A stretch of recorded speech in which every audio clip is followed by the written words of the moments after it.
passamos agora para a segunda parte do nosso evento, muito aguardada por todos, que representa o quarto evento da série 30 anos da Constituição, uma parceria entre a Uninter, aqui representada na mesa pela professora doutora Débora, e pelo Instituto dos Advogados do Paraná. Eu não tenho dúvida qualquer que nós ouviremos uma palestra maravilhosa, pronunciada por um jurista, e conversava hoje com um amigo do ministro Francisco Rezec, chamado Anchieta, e eu disse como poderíamos sintetizar Francisco Rezec.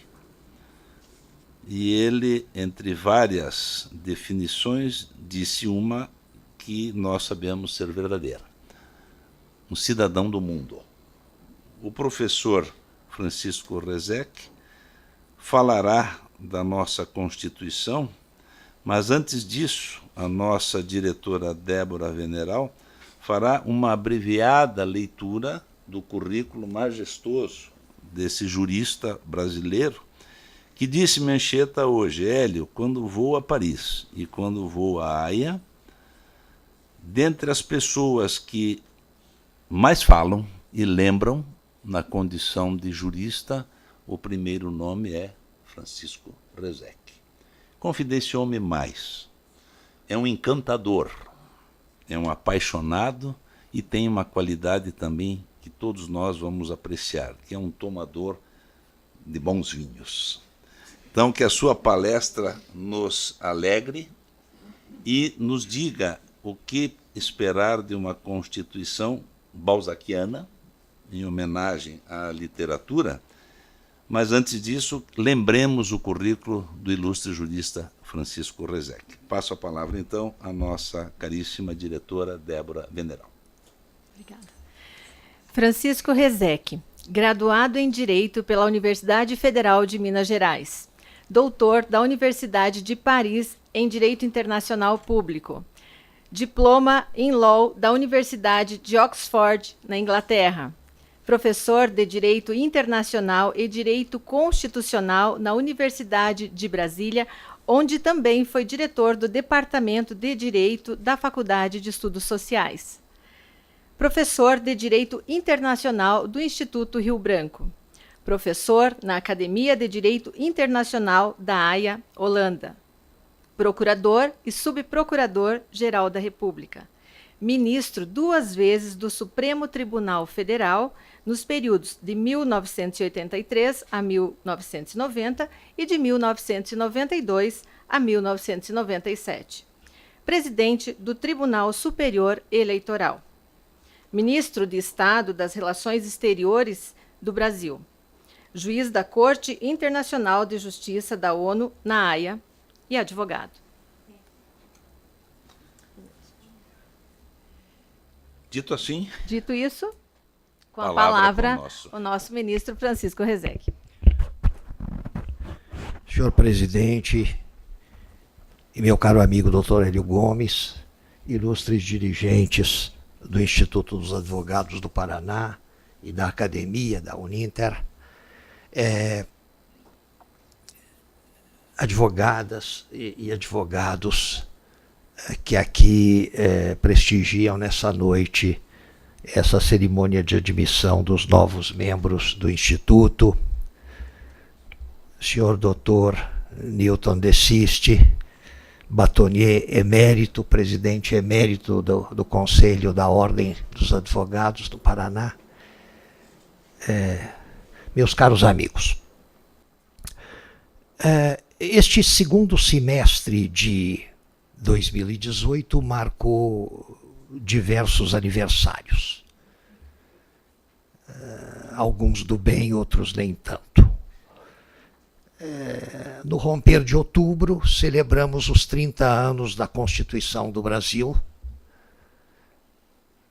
e agora, na última segunda-feira, os 70 anos da Declaração Universal dos Direitos Humanos, aclamada pela Assembleia Geral das Nações Unidas em 48, e no dia de hoje no dia de hoje, os 50 anos do ato institucional número 5, que instituiu no país um regime paraconstitucional e uma ordem legal paralela e marginal à Carta, que perdurou até os últimos dias do governo Geisel, dando lugar então àquela última fase do regime militar, em que já se vivia sob um regime constitucional, mas ainda marcado por tudo aquilo que caracterizara os anos anteriores. A Constituição de 88, vários analistas comentavam nos dias recentes, foi uma espécie de resposta histórica ao ato institucional número 5. Ela foi o avesso ideológico do ato institucional e consagrou um regime, enfim, fiel ao princípio federativo, à república e mesmo ao sistema presidencialista de governo, ao qual muito se referem no Brasil contemporâneo, enfatizando o significado da palavra presidencialismo e vendo nesse sistema apenas aquilo que ele tem de valorização da pessoa, do chefe de Estado e chefe de governo simultaneamente, conduzido ao poder pelo voto popular, mas esquecendo, por acaso, a maior das características do regime presidencialista naquilo que ele se opõe ao regime parlamentarista típico, onde não existem 3 poderes. Existe um único poder, que é a maioria da Assembleia da hora, da qual o governo não é mais do que uma comissão executiva, da qual a Assembleia pode tirar o tapete a qualquer momento, e a justiça não é decididamente um poder. Europeus em geral, africanos e asiáticos em geral também, quando olham para o outro lado do Atlântico e veem aquilo que se passa nos Estados Unidos da América desde a Guerra da Independência, desde o final do século XVIII, se espantam com isso que os franceses chamam o governo dos juízes. Como é que eles podem participar tão ativamente da governança se eles não foram eleitos pelo povo para legislar e nem para administrar? E em certos momentos, presidente, em certos momentos a gente também se ressente um pouco disso, do excessivo protagonismo do poder judiciário, devido, entretanto, não a uma tendência que juízes tenham a esbulhar um poder que não lhes foi conferido pelo povo, mas a suprir os espaços vazios dentro dessa grande crise de credibilidade que se abateu sobre a classe política no seu conjunto. Se o governo e o Congresso não estivessem mergulhados de cabeça no fundo do poço do descrédito, não teríamos esse protagonismo judiciário, que é, na realidade, um protagonismo dos operadores do direito. Nós, advogados, participamos disso. O Ministério Público participa efusivamente disso, enfim. E a indagar, a fazer a crucial pergunta, isso é bom ou mal?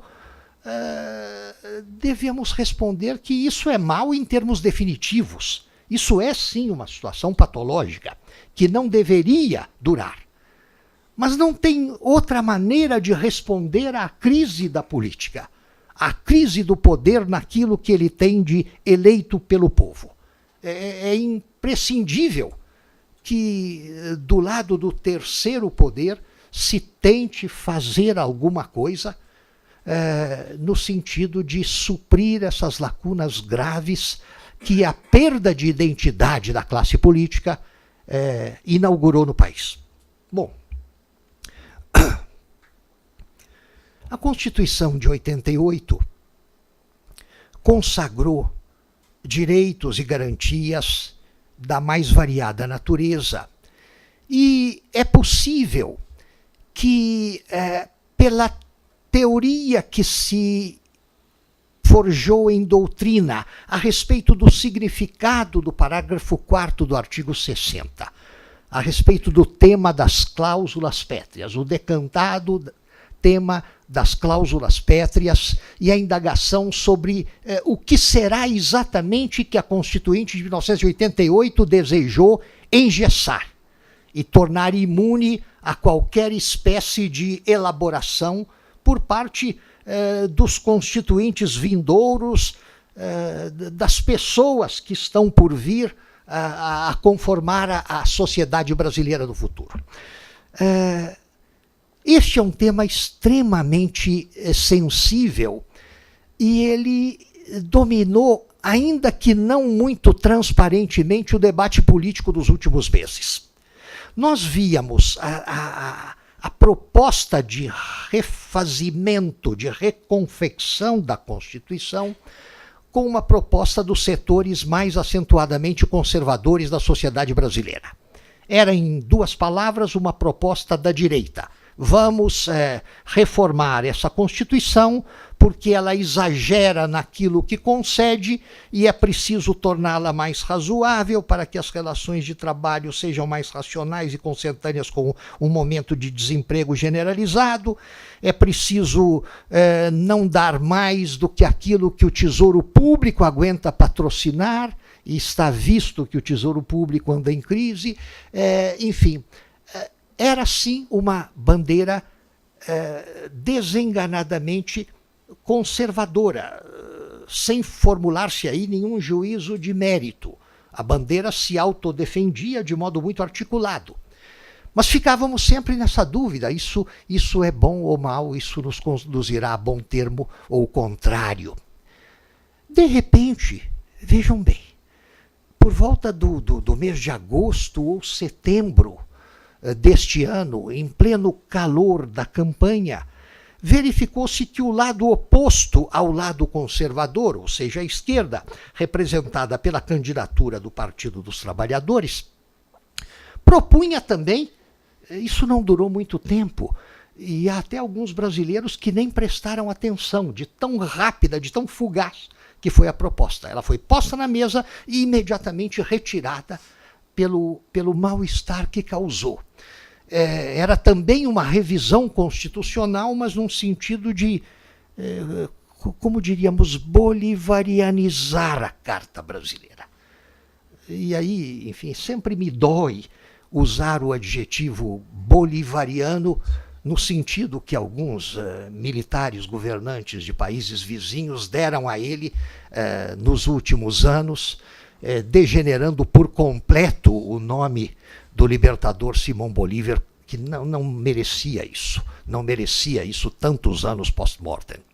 Mas, enfim, a proposta era mais ou menos essa: poder popular através de comitês, de conselhos, de classe, etc. É uma espécie de sovietização da coisa. A palavra soviet em russo significa justamente conselho, comitê, diretório. E o poder seria exercido pelo povo através desses diretórios. Ora, meu Deus do céu, qualquer criança que tenha lido um mínimo de história sabe o que esse sistema representa. Sabe que o povo não participa absolutamente dessa tomada de decisões. E que é uma classe governante absolutamente obturada nas suas convicções, que dá as ordens aos diretórios, aos comitês, que falsamente dizem representar a vontade popular. Eu creio que o presidente eleito, no discurso que fez segunda-feira ao Tribunal Superior Eleitoral, na cerimônia de posse, quando usou de uma expressão muito rara no discurso político, quando falou em poder popular sem intermediários.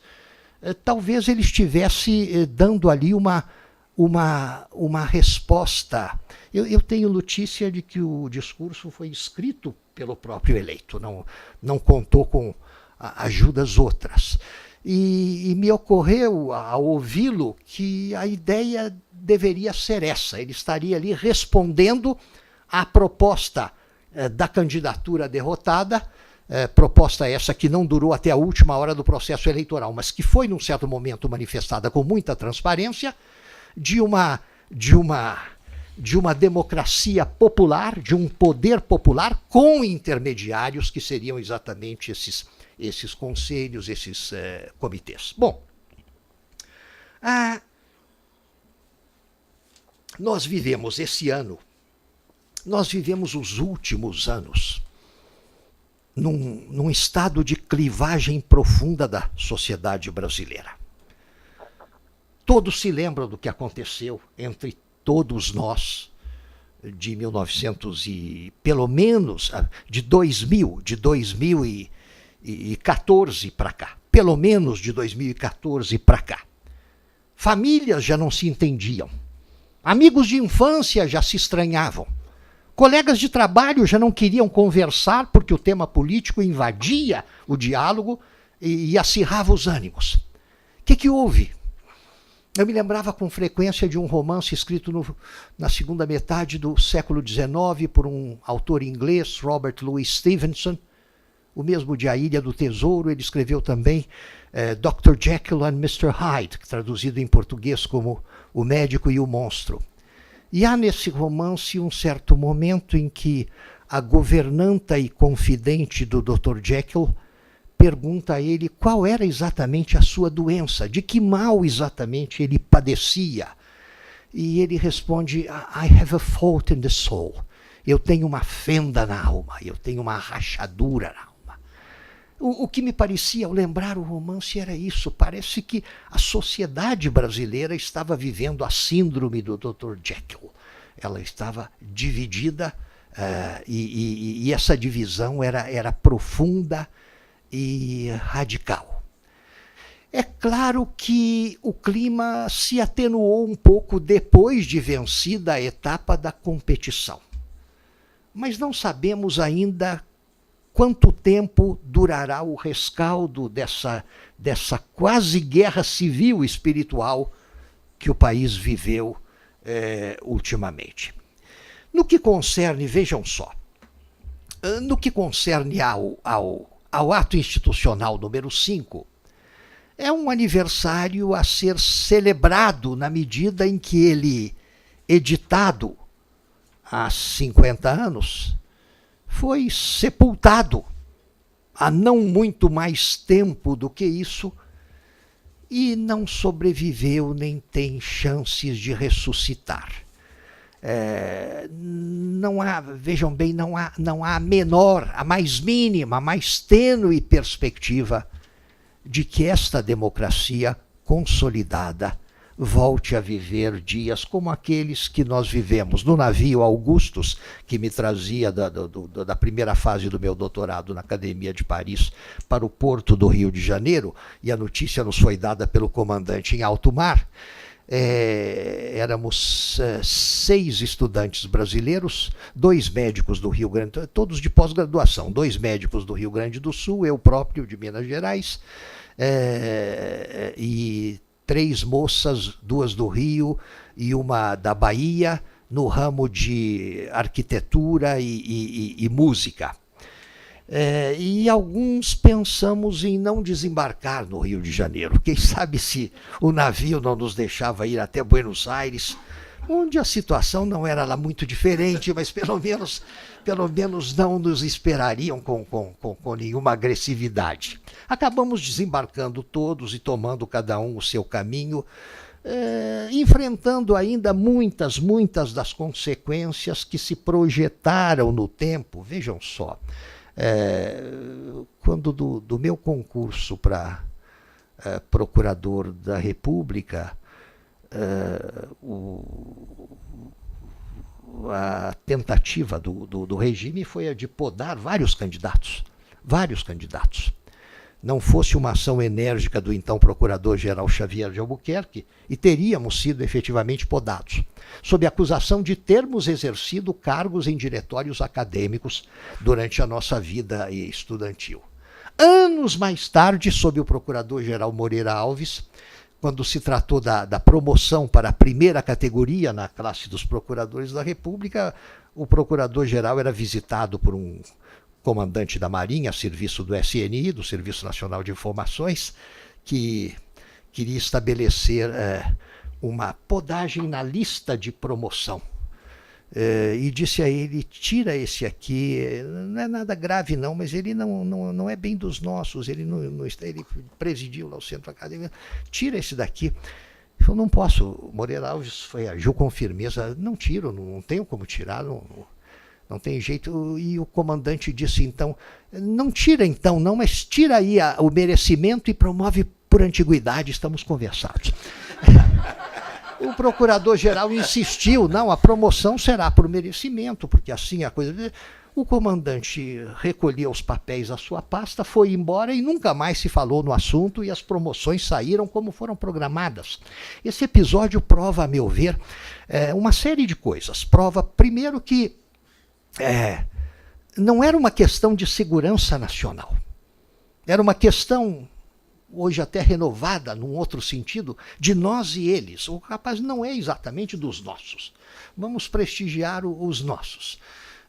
Segundo, prova que o SNI, o Serviço de Informações da época, o comando ideológico da polícia política da época, não era determinante e definitivo naquilo que tentava fazer.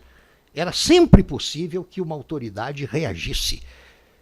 E muitas reagiram e outras tantas não reagiram, até porque tinham tanto medo de não sobreviver no cargo se reagissem a alguma coisa desse gênero, que antes de tomar qualquer decisão iam, por iniciativa própria, perguntar se o Serviço Nacional de Informações não tinha nada contra.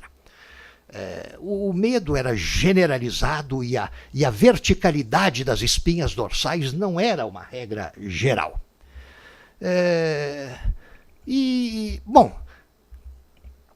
O fato é que o ato institucional foi promulgado, durou o que durou. Nessa época, o presidente, o mais dramático da história, era a podagem do poder judiciário naquilo que de mais importante ele faz num país como o nosso.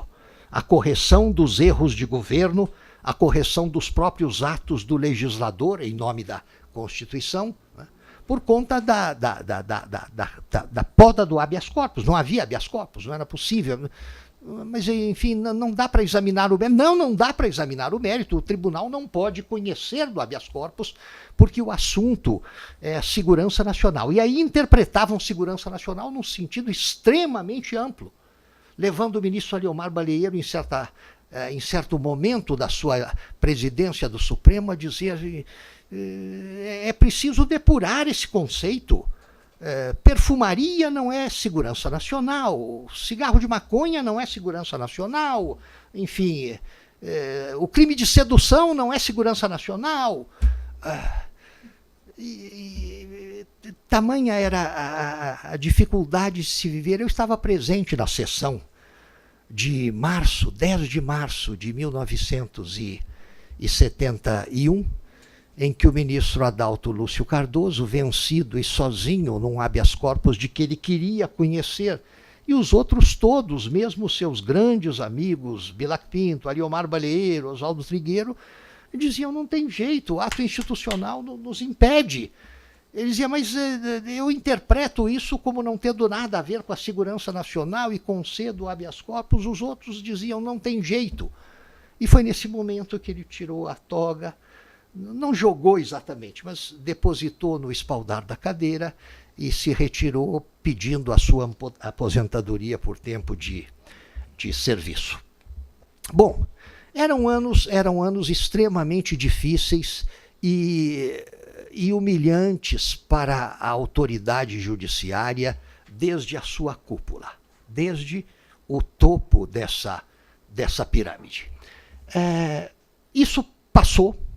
A Constituição emerge no ano de 88 e produz um regramento que é realmente a represália do povo brasileiro contra aquilo que foi vivido a partir do ato institucional durante um bom número de anos. A Constituição provoca discussões a respeito, e justamente essa proposta conservadora de mudança da Carta naquilo que ela tem de concessiva. E a contrapartida, que não durou muito, mas impressionou muito.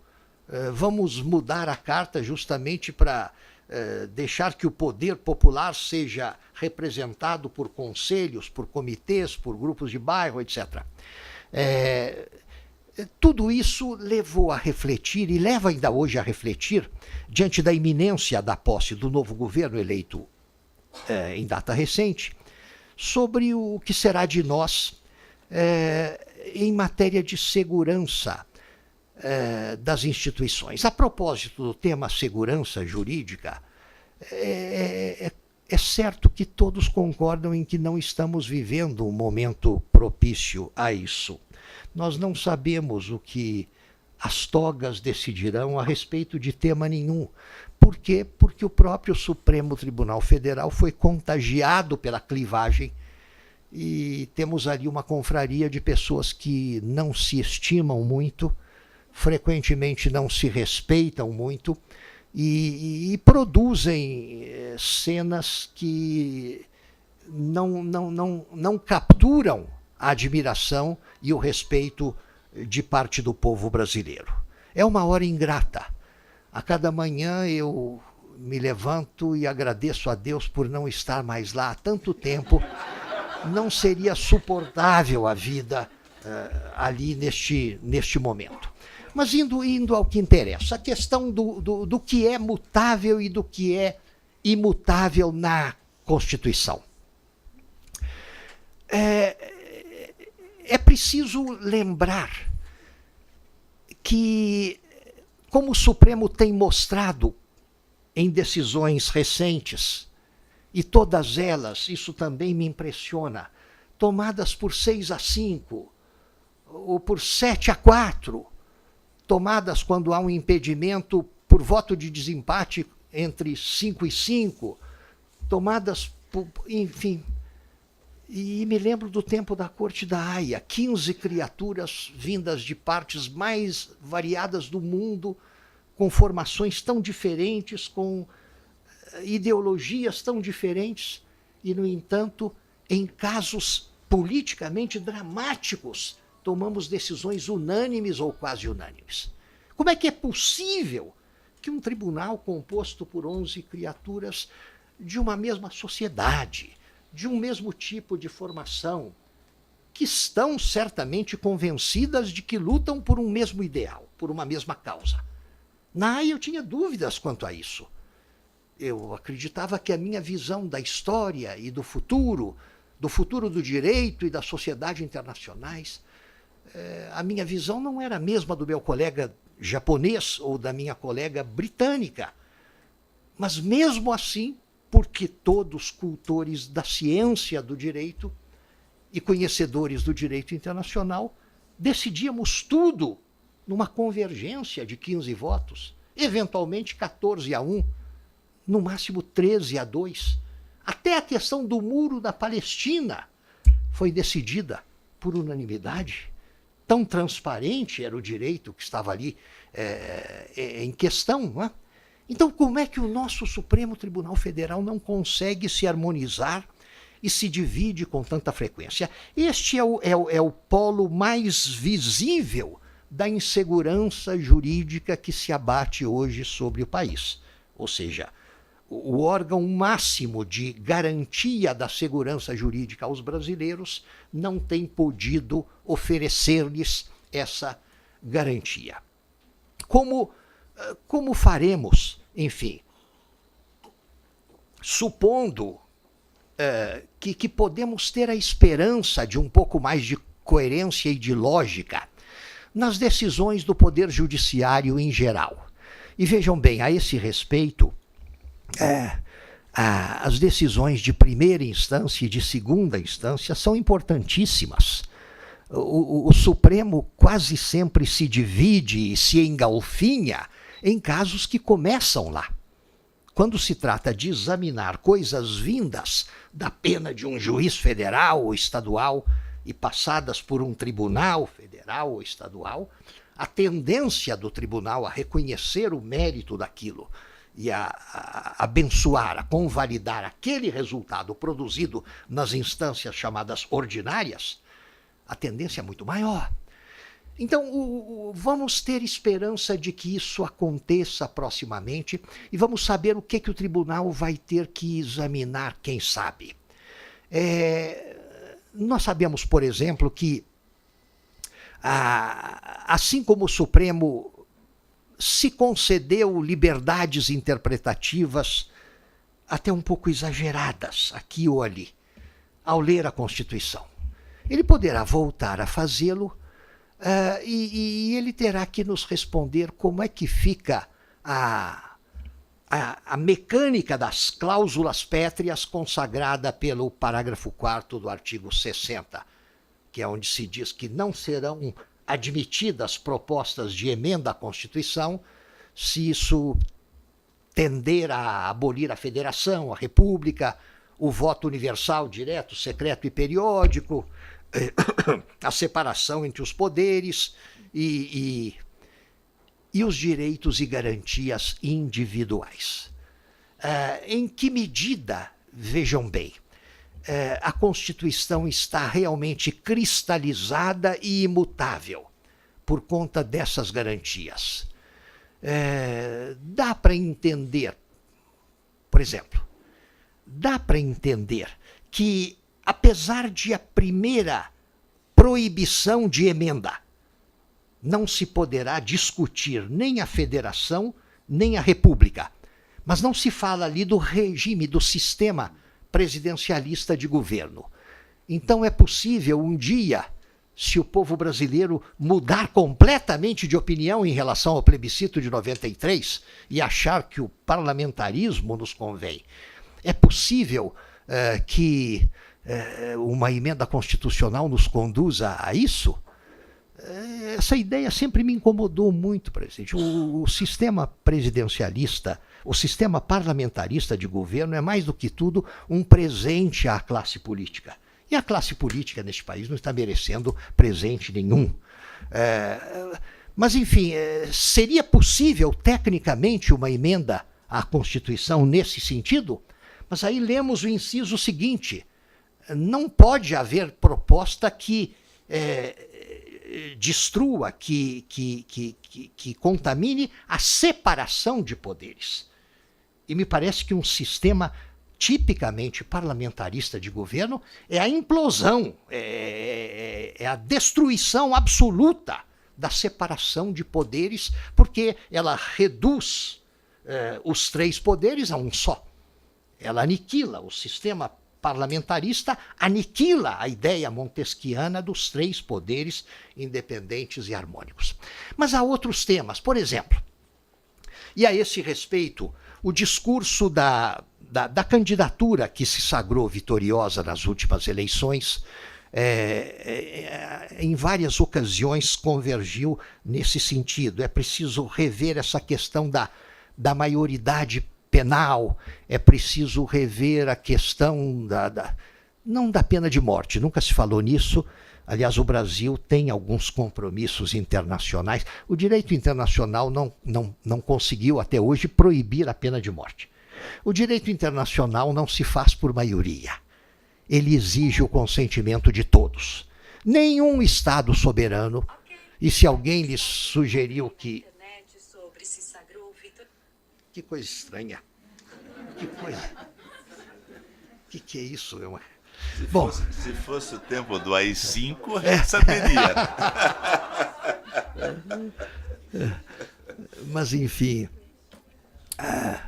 essa questão de saber se seriam possíveis reformas desse gênero. Fala-se muito na questão da maioridade penal. Muitos também lembram, quando se fala na idade exagerada em que se chega à maioridade penal neste país, já que aos 16 anos o brasileiro pode votar, pode exercer o direito de participação no processo político, caso queira Então, que história é essa de não ser responsável pelos seus atos à luz do direito penal? E aí invocam, às vezes, aquele exemplo. Uma criança de 14 anos, voltando da escola, é agredida por um menor, já de 17 anos, que, a pretexto de roubar-lhe o tênis ou a mochila, dá-lhe um tiro ou dois e não o mata, mas o deixa hemiplégico para o resto da vida.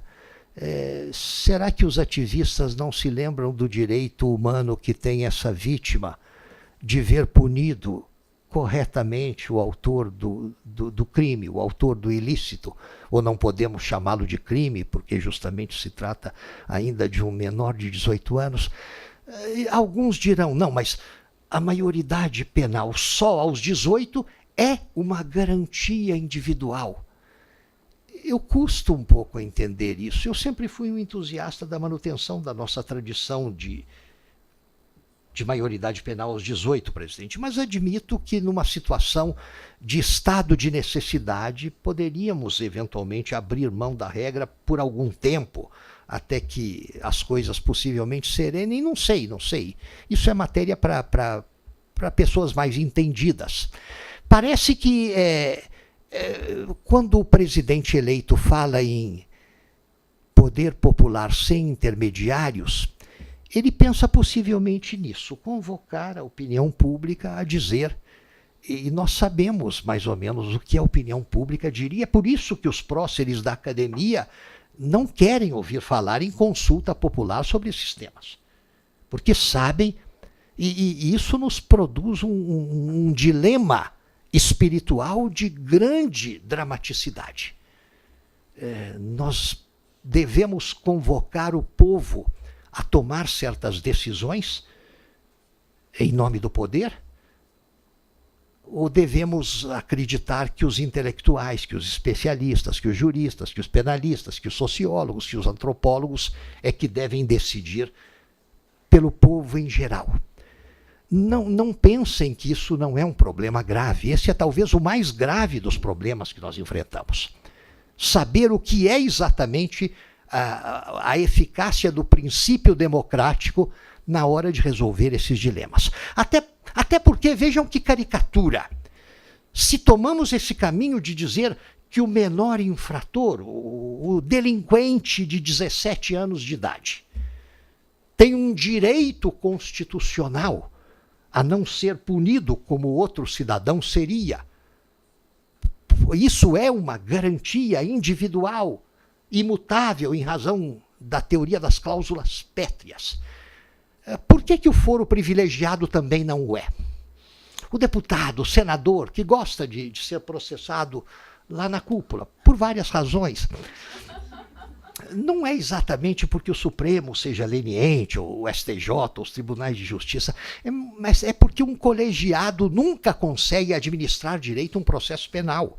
O processo penal é para ser conduzido por um juiz singular, e em segundo grau por um pequeno colegiado estadual ou federal nos estados, enfim. Não dá, com a profusão de recursos que o nosso sistema processual permite, não dá para um tribunal administrar direito um processo penal que começa nele, tribunal, com a indicação de um relator que tomará suas decisões monocráticas, que serão sempre contestadas, e ele leva para a turma, e a turma não decide, e quando decide pedem para ir para o plenário. Enfim, a coisa é assim porque a mecânica do colegiado produz essa patologia. Pois bem, se como agora por iniciativa popular, por pressão popular, o Congresso Nacional toma o caminho da abolição do foro privilegiado. Quem sabe se nós ouviremos de algum deputado, porque, enfim, cara dura não lhes falta. Ouviremos, quem sabe, de algum deles, mas espera aí, as cláusulas pétreas? O foro privilegiado é um direito individual meu, dada a minha condição parlamentar. Como é que vocês podem tirar esse meu direito da Constituição mediante emenda, porque é a Constituição que distribui as competências no processo penal e é dela que resulta diretamente o chamado foro privilegiado. Enfim, teremos muito que resolver a esse respeito. Há também a questão dos direitos humanos. E a Carta, vejam bem, a Carta Brasileira de 1988 é muito mais extensa no seu rol de direitos humanos do que qualquer declaração que já tenha sido feita lá fora. Em 1948, nessa Assembleia Geral das Nações Unidas, que excepcionalmente foi realizada em Paris e não em Nova York, e acho que foi sob uma inspiração diferente daquela de Nova York, que se votou aquele texto tão bonito. Mas, enfim, a nossa Constituição é mais completa e mais detalhada na sua lista de direitos e garantias. Muito mais do que a Declaração de 48 e mais do que qualquer outro pacto de direitos humanos, São José da Costa Rica, Estrasburgo, pactos específicos sobre os direitos civis e políticos, pactos sobre os direitos da mulher, do trabalhador, etc. Bom, nós temos pela frente a consideração de que a classe dos operadores do direito sofreu muito nos anos recentes com isso que nos pareceu ser a desmoralização popular do discurso dos direitos humanos. O que aconteceu exatamente? Por que o discurso dos direitos humanos foi imputado a uma elite intelectual, religiosa, eventualmente, mas a inteira revelia do povo brasileiro no que ele tem de mais primário? Por que da classe média para baixo, naquilo que podemos honestamente chamar a classe trabalhadora, a ojeriza pelo discurso dos direitos humanos se forjou de modo tão agressivo nos últimos tempos? Por que todos eles se referem de motoristas de táxi a padeiros, alfaiates, jardineiros, operários da construção civil? Por que todos eles se referem pejorativamente ao que chamam a turma dos direitos humanos? Foi por conta da péssima administração desse discurso pelos responsáveis por ele, que aboliram a sua noção de responsabilidade pela isenção do discurso e pela universalidade do discurso. Quando se fala em universalidade dos direitos humanos, isso significa, primariamente, é o que se ouve na doutrina do direito internacional, a universalidade dos direitos humanos significa, operacionalmente, que nenhum país tem o direito de invocar a sua soberania para desafiar alguns padrões de conduta respeitosa pelo Estado aos direitos humanos das pessoas em geral. Sim, isso é verdadeiro.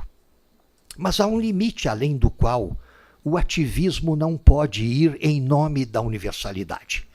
Um episódio bem ilustrativo disso é o que aconteceu na França há alguns anos atrás, a respeito do uso pelas meninas muçulmanas do chador, que é aquele pano que cobre os cabelos. Não é o véu. A França é muito ciosa da proibição terminante de que se cubra o rosto.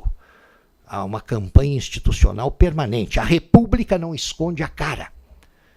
De modo que aquela cena que a gente vê muitas vezes em Londres, aquelas senhoras muçulmanas com véus que não deixam ver nem os olhos, enfim, aquilo não é possível. Mas o chador, o véu simples no cabelo, as meninas usavam, e aí os ativistas vão lá e não pode, porque elas estão sendo obrigadas a isso, porque isso contraria a universalidade dos direitos humanos, e aí vem as meninas, enfim, enquanto os ativistas, a atriz Juliette Binoche e outros tantos, vêm à cena protestando, as próprias meninas muçulmanas vão ao cenário e dizem: não é nada disso, não estamos sendo obrigadas a nada, nós usamos porque queremos, porque a nossa educação religiosa foi essa, nós aceitamos isso livremente, Usamos hoje, continuaremos a usar enquanto nos parecer apropriado, e ninguém tem nada a ver com isso, e o Estado não pode nos impor uma conduta diferente.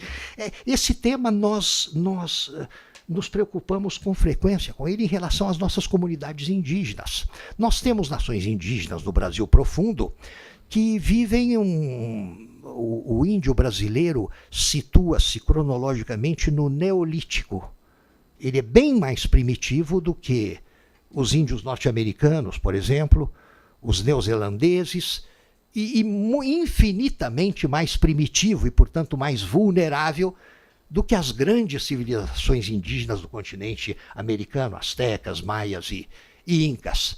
E existem alguns vivendo no Neolítico e não querendo se incorporar. Se querem se incorporar, tudo bem, incorporam-se e arcam com as consequências disso, do ponto de vista do direito penal e de vários outros pontos de vista.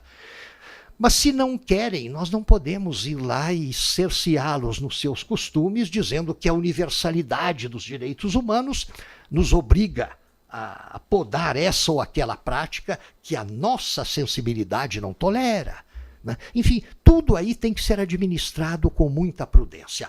Mas vejam só, a ideia da universalidade dos direitos humanos tem a ver também com o próprio princípio democrático. O próprio princípio democrático. Nós nos cansamos de ver pela CNN, pela TV Globo e tantas outras. Porque o ditador Vladimir Putin, o ditador Xi Jinping, estou me referindo ao da República Popular da China. Mas que ditadores são esses? Será que o povo russo, que é um dos mais cultivados, um dos mais ricos em civilização, em arte, em ciência, em brilho, em todos os sentidos, já teve politicamente alguma coisa mais democrática do que está tendo agora? Será que, cavocando o passado marxista-leninista da Rússia no século XX e o passado czarista, houve momentos mais popularmente democráticos do que o momento atual? E vejam bem, então a não-democracia, a pretensa não-democracia da República Popular da China leva ao poder Xi Jinping, que é, a meu ver, o mais lúcido, o mais equilibrado, de longe, dos grandes chefes de Estado da atualidade. E a nossa democracia ocidental leva ao poder Donald Trump. Essa extravagância histórica que é Donald Trump. Então, como é que é possível pretender que os nossos padrões, até de definição da democracia, são aqueles que devem ser impostos ao planeta todo em nome do princípio da universalidade?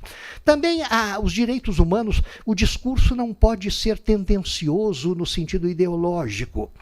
Não se pode defender os direitos humanos da direita pisoteando os direitos humanos da esquerda ou vice-versa,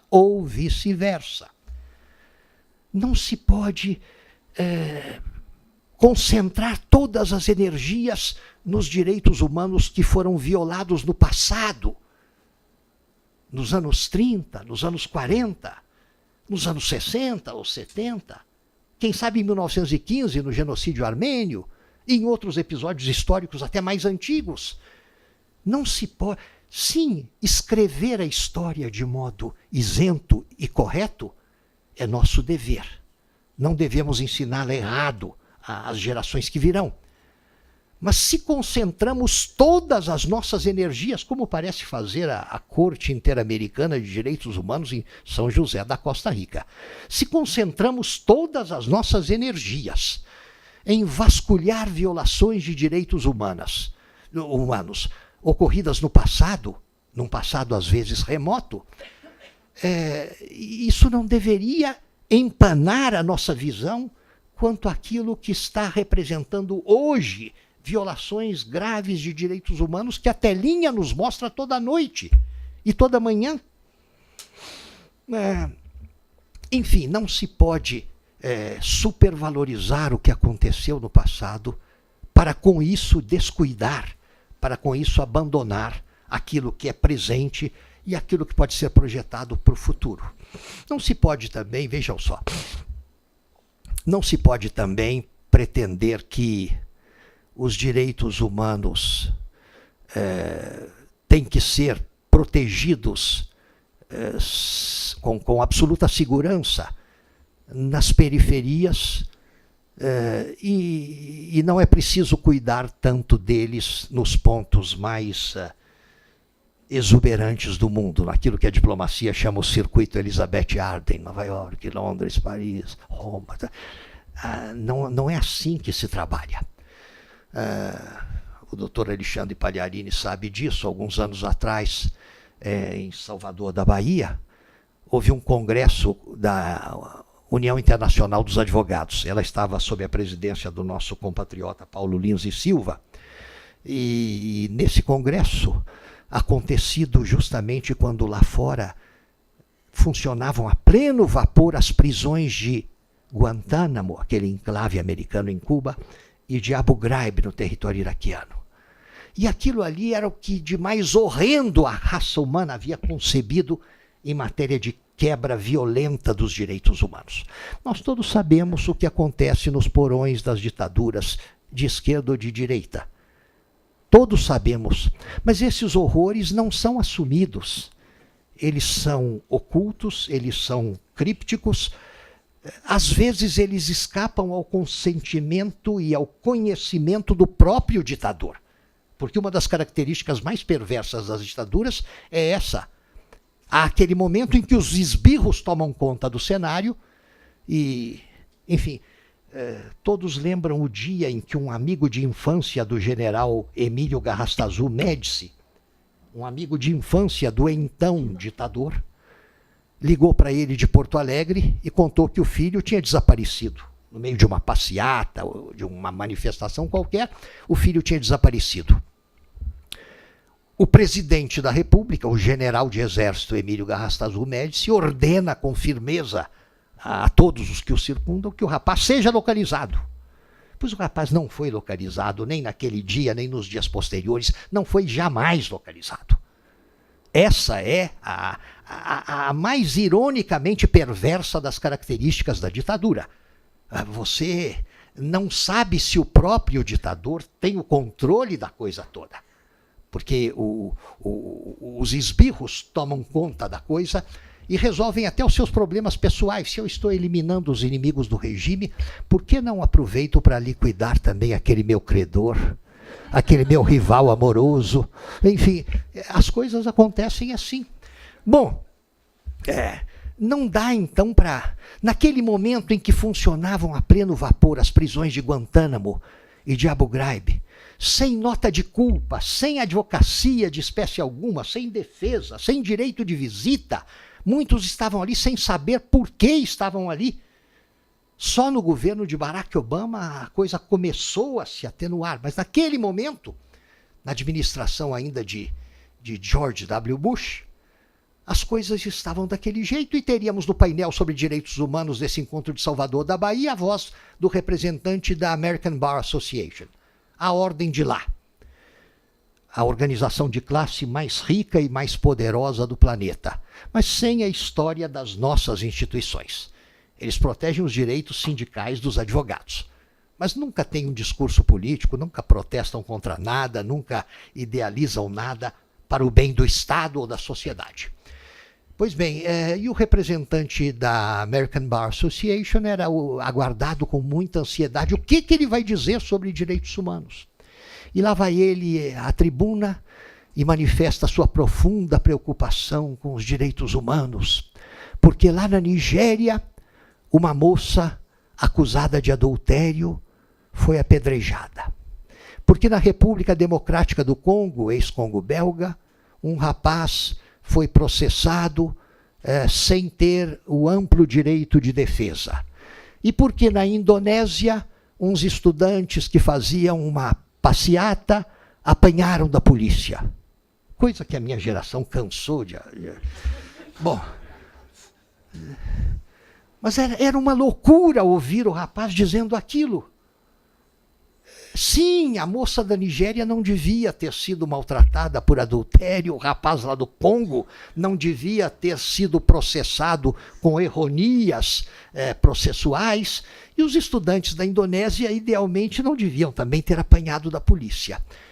Mas isso não era nada perto da magnitude macabra do que estava acontecendo naquele momento sob bandeira americana e assumidamente em Guantánamo e em Abu Ghraib. É isso, o aspecto mais cínico da hipocrisia no discurso dos direitos humanos é esse. É quando se pretende que a periferia, que os caídos em desgraça, que os miseráveis honrem os direitos humanos, lá onde eles são responsáveis por isso. E que os grandes desse mundo, os detentores do poder e da glória, não se sintam obrigados a seguir o mesmo figurino. Vou lhes dizer uma coisa, uma palavra final. A respeito, enfim, é inevitável que se fale alguma coisa sobre o que nos espera. Eu considero o presidente eleito um homem seguramente bem intencionado e patriota. Não há negar isso. Foram inúmeros os brasileiros que votaram nele, não apenas por rejeição daquilo que era o lado oposto, mas por convicção de que era uma boa proposta de governo. Não podemos desafiar essa realidade. Mas é preciso considerar quais são as nossas perspectivas em face de alguns aspectos do seu discurso. Ele vai ter que discutir com a classe política, mas sobretudo com a sociedade da qual ele depende aparentemente mais, com essa ideia de poder popular sem intermediários, das pessoas em geral que se comunicam com ele das mais variadas maneiras. Ele depende de toda essa gente para levar adiante com alguma credibilidade e sucesso vários dos seus projetos que são bons, sobretudo na área econômica. Em outras áreas, eu acredito que ele apenas manifesta hoje uma reação. A física nos diz isso e aprendemos aos 12, 13 anos. A cada ação corresponde uma reação igual e em sentido inverso. Várias propostas dele quanto à questão indígena, por exemplo, que me foi muito cara no meu tempo de ministro do Supremo, quanto à questão do meio ambiente, que me foi caríssima em várias fases da vida. Várias propostas dele, a meu ver, representam apenas um discurso de represália aos excessos cometidos em alguns domínios durante os últimos 15 anos. E acredito que, convivendo com a realidade e com o poder, ele vai se dar conta disso e saber que há correções de rumos a fazer aí. Não há dúvida, não há dúvida. Inúmeras comunidades indígenas que eu ouvi diretamente ao longo da vida dizem isso, parece que só querem demarcar território para nós, para agradar às ONGs e aos conselhos indigenistas missionários, e nos abandonam em seguida. Nós ficamos dependendo da ajuda de particulares, de prefeitos municipais, de governos estaduais, como aconteceu em vários estados do Sul, né? Então, é isso, são algumas distorções no discurso indigenista dos últimos anos, que ele, com um discurso oposto, mas tendente a contemporizar para chegar a um justo meio termo, pretende, ao que parece, administrar. De qualquer maneira, é preciso lembrar que ele tem um compromisso com a Constituição, que ele repetiu várias vezes. E ele sabe, além disso, não é só questão aí, professora, de dizer honrarei a Constituição. Como dizia o presidente Eurico Dutra nos anos 40, o livrinho é o meu livro de cabeceira. Sim, ele tem um compromisso com a Constituição, mas ele sabe que tem que ter. Porque se desviar desse compromisso com a Constituição, existem corretivos na ordem constitucional brasileira, que vão então esclarecer a ele que até certo ponto é possível ir e além desse ponto já não é mais. A única coisa que realmente me preocupa é aquilo que tem a ver com a política externa. Pelo seguinte, não tanto quanto nos Estados Unidos da América, onde o presidente pode tudo. Em matéria de política exterior, mesmo em matéria de alianças militares, o presidente dos Estados Unidos é habilitado pelo sistema constitucional americano a fazer os maiores descalabros que pintem na cabeça dele. O nosso sistema não é assim, não chega a ser assim, mas dá ao presidente da República aquilo que eu chamo no livro a titularidade da dinâmica das relações internacionais. O presidente da República, desta República, só depende do Congresso Nacional para celebrar tratados, para confirmar o consentimento brasileiro com qualquer tratado internacional, por mínimo que seja, ele precisa sim do consentimento do Congresso. Mas não precisa do consentimento do Congresso para nos aproximar de tais flancos lá fora, nos distanciar de tais outros, jogar lantejoulas em alguém e hostilizar outras áreas, enfim, conduzir a coisa de um modo desastroso para a nossa imagem política internacional, com repercussões gravíssimas na própria economia. A questão de Jerusalém me tirou o sono durante semanas a fio. E eu estou hoje na firme convicção, tentei dar uma chamada a respeito no meu ex-aluno, que todos lá são meus ex-alunos, né? O novo chanceler também o é, ele foi meu aluno justamente nos 2 anos de Rio Branco em que eu estava no exercício da chancelaria. E ele é filho de um ex-procurador-geral da República, o doutor Henrique Fonseca de Araújo, do Rio Grande do Sul. E, portanto, tem uma formação jurídica sólida e foi um aluno muito aplicado. Mas essa devoção a Donald Trump é assustadora. É assustadora. Não se poderia ter escolhido o pior modelo no cenário global. Mas, enfim, eu acredito que haverá aí uma questão, uma correção de rumos. A questão de Jerusalém me parece já praticamente equacionada. Outros aspectos do discurso Bolsonaro que me assustaram durante a campanha têm a ver com o Mercosul e com a República Popular da China. Porque parece que ele concentrou tantas energias em ler e estudar a economia e questões internas que descurou um pouco da leitura de temas de política internacional. E ele falava da China de hoje, da China de Xi Jinping, como se estivéssemos no romper da década de 70, quando o grande timoneiro impunha lá a Revolução Cultural, que foi um regime de terror, e exportava o comunismo para os incautos de algumas partes do mundo. Não! Isso acabou há décadas. A China de hoje é o nosso principal parceiro, é o mais sólido deles, é o que mais nos convém, e não tem nenhum cabimento pretender assumir um discurso trumpiano para, com isso, lesar os interesses nacionais. A questão do Mercosul.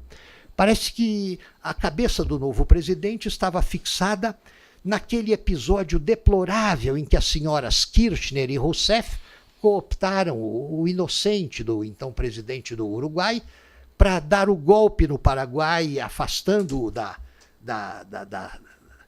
com um pretexto qualquer, suspendendo o Paraguai de participação, para na calada da noite admitir a Venezuela. Sim, foi um episódio vergonhoso, mas passou. Hoje as coisas se reverteram. O Paraguai está em plena paz com seus pares no Mercosul.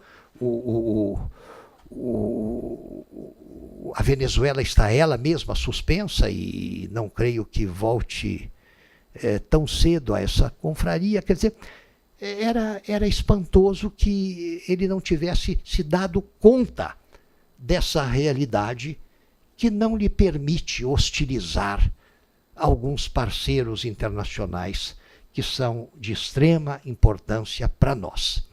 Num domínio em que, como eu lhes disse, a prerrogativa presidencial é maior do que em qualquer outro setor. Nos demais setores, ele é muito dependente do Congresso e ele é, sobretudo, corrigível pela justiça naquilo em que errar.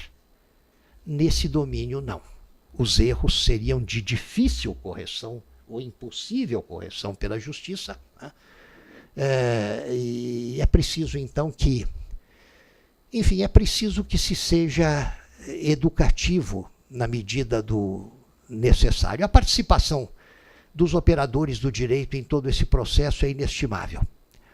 Nunca, em momento nenhum da história da raça humana, em ponto nenhum deste planeta, um documento constitucional prestigiou tanto os operadores do direito quanto a nossa Carta de 88. Nunca.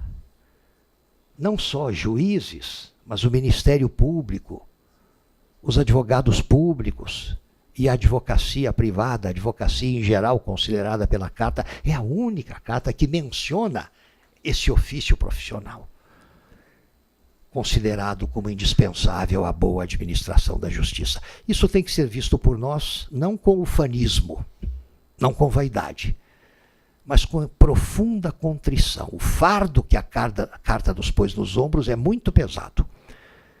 Nós devemos mais à sociedade brasileira do que qualquer outra corporação de ofício.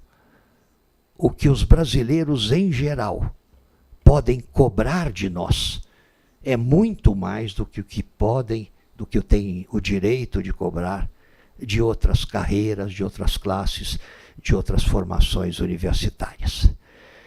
Eu vejo isso, enfim, com contrição, sem dúvida, mas com muito entusiasmo, porque percebo mais que tudo nas gerações que emergem no culto do direito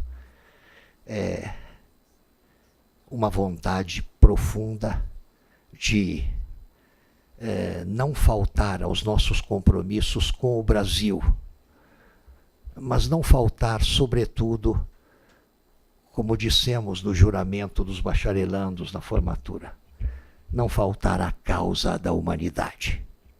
Muito obrigado, presidente.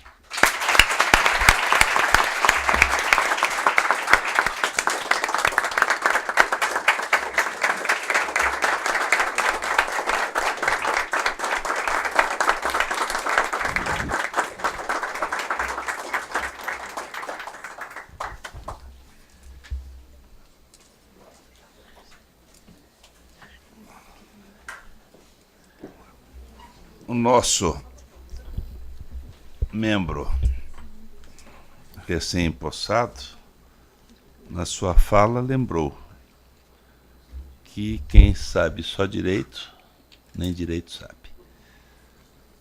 E a palavra do ministro Rezec plasmou literatura, poesia, economia, relações internacionais, e tratou do direito.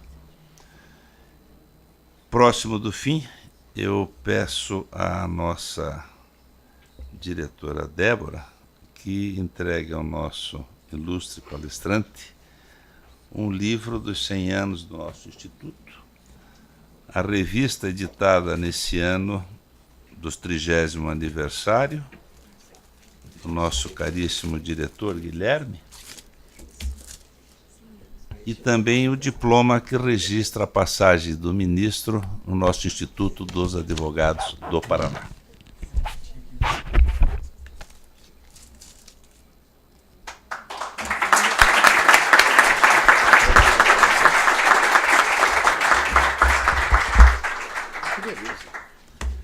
E vai ali embrulhado um livro que diz Constituição de 1988, Segredos da Constituição, de um jornalista de São Paulo, que nos conta os 20 e tantos meses de produção dessa carta política que nos conduz e que, acabamos de ouvir, irá a nos conduzir, porque aqui não se pronunciou em momento qualquer nenhuma revisão constitucional.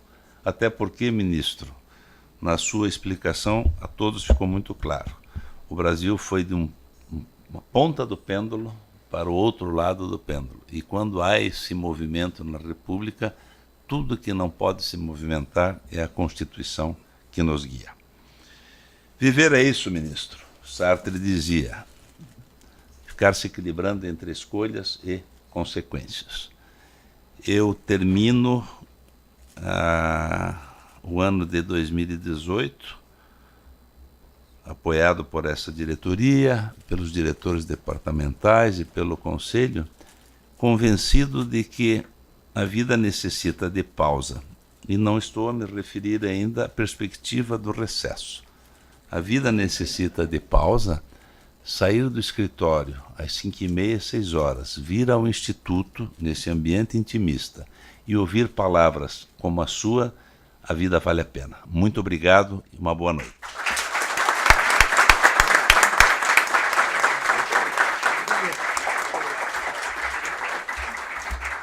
Peço à Uninter, o vice-reitor Jorge Bernardi e os demais diretores que levem a mensagem ao professor Wilson Pickler de que vivemos hoje um momento singular à cultura e à nossa história. Muito obrigado.